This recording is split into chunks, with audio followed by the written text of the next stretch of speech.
Bismillahirrahmanirrahim. Assalamualaikum warahmatullahi wabarakatuh. Alhamdulillahi wa kafa wa salatu wassalamu ala nabiyil mustafa wa ala alihi wa sahbihi ahla sidqi wal wafa. Baik, pada kesempatan kali ini saya dari kelompok 5 akan mengawali hasil diskusi sebuah artikel dari kelompok kami, mata kuliah Hukum Tata Negara Prodi Hukum Keluarga Islam, dosen pengampu Bapak Muhammad Siddiq Widodo SHMH, dengan artikel berjudul Kajian Yuridis Hak Angket Dewan Perwakilan Rakyat terhadap Komisi Pemberantasan Korupsi, atau dikaji dari perspektif hukum tata negara. Mulai dari abstrak, Dewan Perwakilan Rakyat sebagai lembaga legislatif memiliki hak istimewa, yakni hak angket dalam rangka menjalankan sistem pemerintahan yang bersifat check and balance. Terkait dengan hak angket terhadap Komisi Pemberantasan Korupsi oleh Dewan Perwakilan Rakyat, dikhawatirkan digunakan sebagai sarana untuk mempengaruhi dan mengintervensi Komisi Pemberantasan Korupsi sebagai lembaga independen dan bebas dari pengaruh kekuasaan manapun. Mengenai rumusan masalah dalam karya ilmiah ini, yaitu bagaimanakah kedudukan Komisi Pemberantasan Korupsi dalam sistem ketatanegaraan di Indonesia sebagai lembaga independen, dan apakah Dewan Perwakilan Rakyat dapat menggunakan hak angket terhadap Komisi Pemberantasan Korupsi. Jenis penelitian yang digunakan pada karya ilmiah ini adalah penelitian hukum normatif. Komisi Pemberantasan Korupsi merupakan komisi negara independen di Indonesia yang berada di dua ranah tiga poros kekuasaan asli, yaitu eksekutif, legislatif, dan yuridis dalam sistem ketatanegaraan di Indonesia, sehingga Komisi Pemberantasan Korupsi tidak dapat dijadikan subjek dari hak angket oleh Dewan Perwakilan Rakyat. Hal tersebut juga diperkuat dengan subjek dari hak angket yang terbatas pada pelaksanaan suatu undang-undang dan atau kebijakan Presiden, Menteri Presiden, Panglima Tentara Nasional, Kepala Kepolisian Negara RI, Jaksa Agung, atau pimpinan lembaga pemerintah non-kementerian. Yang pertama, pendahuluan. Dewan Perwakilan Rakyat termasuk dalam kekuasaan legislatif, di mana dalam menjalankan tugas dan wewenangnya diatur dalam Undang-Undang Nomor 17 Tahun 2014 tentang MPR, DPR, DPD, dan DPRD. Selanjutnya disebut dengan UU MD 3. Sebagai lembaga legislatif, DPR memiliki hak-hak yang istimewa. Yang pertama, hak interpelasi, yakni hak untuk meminta keterangan kepada eksekutif. Kedua, hak angket, yakni untuk mengadakan penyelidikan terhadap pelaksanaan suatu undang-undang. Ketiga, hak menyatakan pendapat atas kebijakan pemerintah atau mengenai kejadian luar biasa. Hak tersebut merupakan suatu hak konstitusi yang diberikan kepada DPR dalam rangka menjalankan sistem pemerintahan yang bersifat check and balance. Panitia khusus atau pansus hak angket KPK tersebut disetujui bersamaan saat KPK sedang mengenangani kasus korupsi KTP atau EKTP. Banyak anggota DPR disebut terlibat dalam kasus mega korupsi yang merugikan negara sekurang-kurangnya 2,3 triliun rupiah. Berawal dari diperiksanya Miriam S. Haryani yang merupakan mantan anggota Komisi 2 DPR sebagai tersangka KPK kasus pemberian keterangan palsu dalam perkara korupsi EKTP yang menyebutkan keterlibatan sejumlah anggota DPR dalam kasus korupsi tersebut. Berangkat dari hal tersebut, penggunaan hak angket terhadap KPK menuai pro kontra mengenai keabsahan legalitasnya di kalangan masyarakat dan pakar hukum. Di satu sisi ada akademisi hukum tata negara yang menilai bahwa legalitasnya penggunaan hak angket terhadap KPK sudah tepat. Dr. Yusril Ihza Mahendra SHMSC menegaskan bahwa sesuai dengan hukum ketatanegaraan, DPR secara konstitusional melaksanakan atau melakukan angket terhadap KPK. Maka saya dapatkan DPR secara konstitusi melakukan angket terhadap KPK. Maka saya jawab, karena KPK dibentuk dengan undang-undang. Dapatkah DPR secara konstitusi melakukan angket terhadap KPK? Maka dijawab kembali, karena KPK dibentuk dengan undang-undang. Maka untuk mengawasi pelaksanaan undang-undang itu, DPR dapat melakukan angket terhadap KPK. Hal ini diungkap Yusril dalam rangka bersama Pansus Hak Angket KPK di Kompleks Parlemen Senayan, Jakarta, Senin tanggal 5 bulan 7 2019. Berdasarkan pada pandangan Yusri di atas bahwa hak angket dapat dilaksanakan dengan alasan KPK yang secara kelembagaan dibentuk dengan undang-undang, sehingga KPK merupakan pelaksanaan dari suatu undang-undang. Hal ini berkaitan dengan definisi hak angket, yakni hak DPR untuk melakukan penyelidikan terhadap pelaksanaan suatu undang-undang dan atau kebijakan pemerintah yang berkaitan dengan hak penting, strategis dan berdampak luas pada kehidupan bermasyarakat, berbangsa dan bernegara yang diduga bertentangan dengan peraturan perundang-undangan. Namun di sisi lain ada pula akademisi hukum tata negara yang menilai bahwa legalitas penggunaan hak angket terhadap KPK tidak tepat. Pakar hukum tata negara tersebut yaitu Profesor Dr. Muhammad Mahfud MD SH, selanjutnya disebut Mahfud MD, menegaskan bahwa berdasarkan kajian para pakar hukum tata negara, pembentukan pansus hak angket KPK adalah cacat hukum. Terkait rencana hak angket di DPR, maka kami menilai bahwa pembentukan kasus hak angket dicacat hukum, subjeknya keliru karena secara historis hak angket itu dulu hanya dimaksudkan untuk pemerintah. Ketika itu masih banyak yang tidak setuju, tiba-tiba diketok atau disetujui. Kalau itu dipaksa berarti melanggar juga prosedur yang ada, kata Mahfud FD dalam jumpa pers bersama pimpinan KPK di Gedung KPK Kuningan, Jakarta, Rabu tanggal 14 bulan 6 2019. Maka berdasarkan pada pandangan Mahfud MD di atas bahwa di dalam penjelasan pasal 79 ayat 3 UU MD 3 menyebutkan hak angket digunakan untuk menyelidiki pelaksanaan undang-undang dan atau kebijakan pemerintah yang dilaksanakan oleh Presiden, Wakil Presiden, Menteri Negara, Panglima TNI, Kapolri, Jaksa Agung, dan pimpinan lembaga pemerintah non-kementerian. Jadi di luar lembaga tersebut bukan merupakan subjek dari hak angket termasuk KPK. Selain itu prosedur pembuatan pansus hak angket KPK melanggar ketentuan undang-undang karena prosedur pembuatan terkesan dipaksakan. Berdasarkan latar belakang masalah di atas, maka dapat ditentukan rumusan masalah sebagai berikut. 1. Bagaimanakah kedudukan Komisi Pemberantasan Korupsi dalam sistem ketatanegaraan di Indonesia sebagai lembaga independen? Yang kedua, apakah Dewan Perwakilan Rakyat dapat menggunakan hak angket terhadap Komisi Pemberantasan Korupsi? Selanjutnya akan dijelaskan oleh teman saya. Saya akan menjelaskan tentang metode penelitian, Jenis penelitian yang digunakan pada karya ilmiah ini adalah penelitian hukum normatif, di mana fokus kajian dalam penelitian ini adalah dengan inventarisasi hukum positif, asas-asas dan doktrin hukum, penemuan hukum dalam perkara in concreto, sistematik hukum, taraf sinkronisasi hukum, dan perbandingan hukum.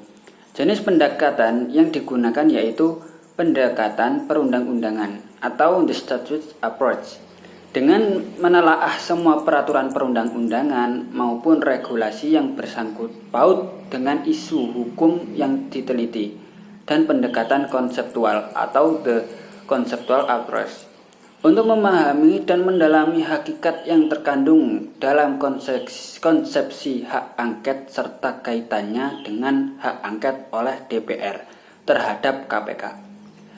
Sumber bahan hukum yang digunakan yaitu peraturan perundang-undangan yang berkaitan dengan karya ilmiah ini atau bahan hukum primer, dan buku hukum, jurnal hukum, laporan hukum, media cetak atau elektronik atau bahan hukum sekunder. Teknik pengumpulan bahan hukum menggunakan metode bola salju atau snowball method, yaitu metode menggelinding secara terus-menerus yang mengacu kepada peraturan perundang-undangan, buku-buku hukum, jurnal hukum, dan lainnya dalam daftar pustaka. Teknik analisis bahan hukum yang digunakan untuk menganalisis bahan-bahan hukum yang telah terkumpul. Peneliti menggunakan teknik analisis deskripsi, interpretasi, dan argumentasi. Selanjutnya akan dibahas oleh saudara. Yang ketiga, hasil pembahasan. Yang pertama, kedudukan KPK dalam sistem ketatanegaraan di Indonesia sebagai lembaga independen.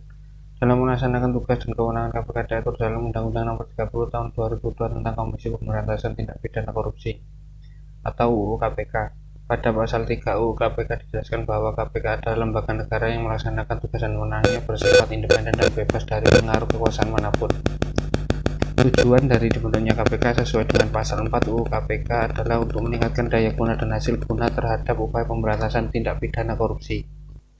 Definisi Komisi Negara menurut Michel R. Asimov tersebut sejalan dengan definisi dari Gina Misiroglu yang menyebutkan bahwa Komisi Negara Independen di Amerika Serikat adalah lembaga negara federal yang tidak termasuk dalam kekuasaan eksekutif. Jadi, Komisi Negara Independen tidak berada di bawah kontrol Presiden.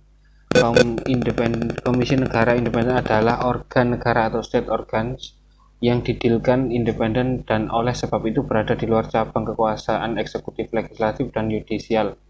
Namun pada hakikatnya tetap mempunyai fungsi campur sari ketiganya. Dengan demikian dapat disimpulkan bahwa Komisi Negara Independen merupakan suatu kondisi yang dasar hukum pembentukannya diatur oleh undang-undang tetapi bebas dari pengaruh kehendak maupun kontrol dari cabang kekuasaan eksekutif, legislatif, dan yudisial. Berdasarkan pembahasan di atas, dalam konteks ketatanegaraan di Indonesia, KPK sebagai Komisi Negara Independen terhadap kecenderungan untuk melaksanakan tugas-tugas yang bersifat regulatif dan administratif. Hal tersebut menjadi bagian dari tugas KPK, misal dalam kewenangan penindakan atau penyelidikan, penyidikan, dan penuntutan dan penyitaan dan pencegahan atas tindak pidana korupsi. Terkait Komisi Negara Independen, menurut Zainal Arifin Muchtar, dalam disertasinya merumuskan 8 karakter Komisi Negara Independen, yaitu yang pertama, lembaga yang lahir dan ditempatkan tidak menjadi bagian dari cabang kekuasaan yang ada, meskipun pada saat yang sama dapat menjadi lembaga independen yang mengerjakan tugas yang dulu dipegang oleh pemerintahan. Yang kedua, proses pemilihan melalui seleksi dan bukan oleh political appointment, atau dalam kaidah khusus tidak melalui monopoli satu cabang kekuasaan tertentu, akan tetapi melibatkan lembaga negara lain di dalam kerangka fungsi check and balance dan dapat juga diserahkan sepenuhnya kepada segmentasi tertentu di publik untuk memilih perwakilannya. Intinya tidak melibatkan kekuatan politik.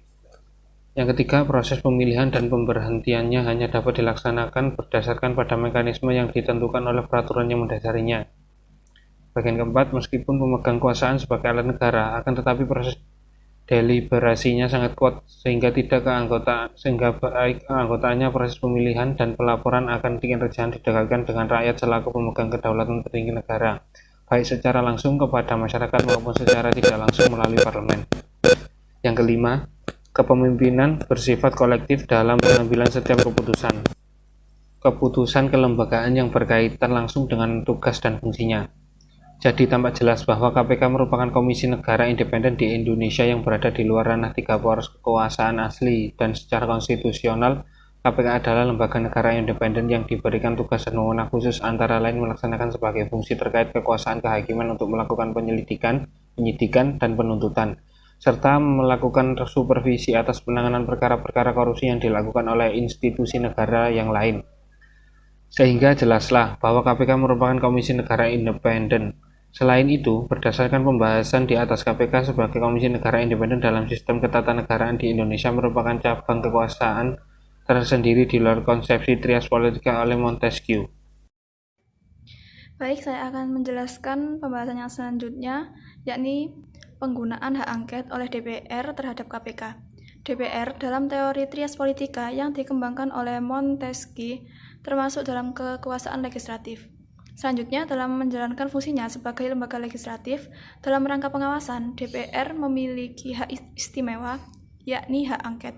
Pengawasan adalah suatu kegiatan yang ditujukan untuk menjamin agar penyelenggaraan negara sesuai dengan rencana.